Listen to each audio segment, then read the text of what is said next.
Hi!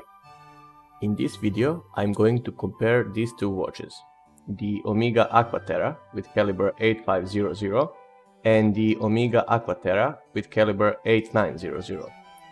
I just wanted to make a quick side-by-side comparison between these two because when I was trying to decide which one to get, it was very hard to decide without seeing every detail and difference between them. Let's start with the case.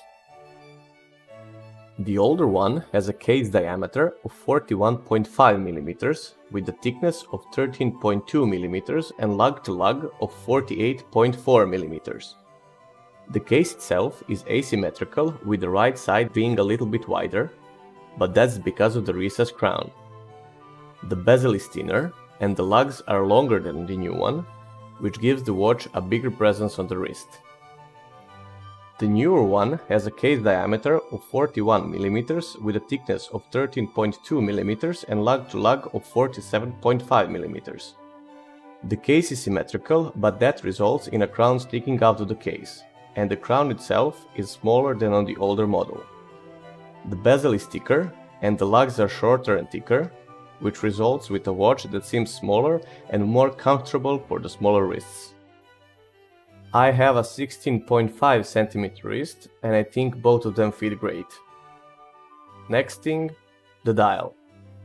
This is the biggest difference between these two. The lines on the dial are vertical on the older model and horizontal on the new model and vary in size. That alone gives a different feeling between these two models.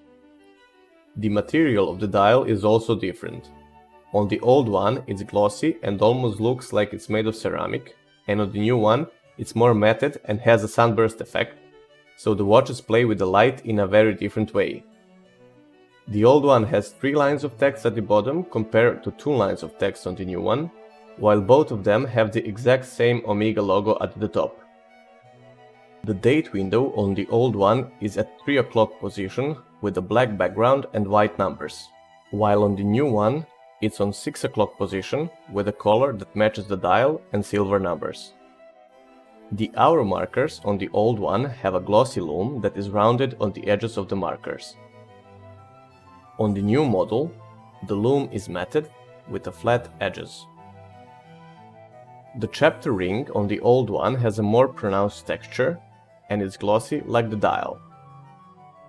The chapter ring on the new one has matted finish, which is different than the dial. The font of the numbers is also different. Caseback on the old one has a more traditional look, with more text written on it, while the new one has a caseback which is standard for all new Omegas with the 8900 movement. Maybe the biggest disappointment of these two models is the loom. It's not very bright and legible in the dark, especially for the minute hand. The 8900 on the right seems to have the brighter loom overall, but that may be because the 8500 has been actively worn for the past 4 years. In the end, you won't go wrong choosing either one of them. They are both great watches, which go well with everything. I mostly wear mine with jeans and t-shirt, but it definitely doesn't look out of place with a nice suit. The finishing on both watches is amazing, and the movements are a joy to look at. So that's it. I hope you liked this comparison and that it will help you deciding which one is the right watch for you. Thank you and have a great day.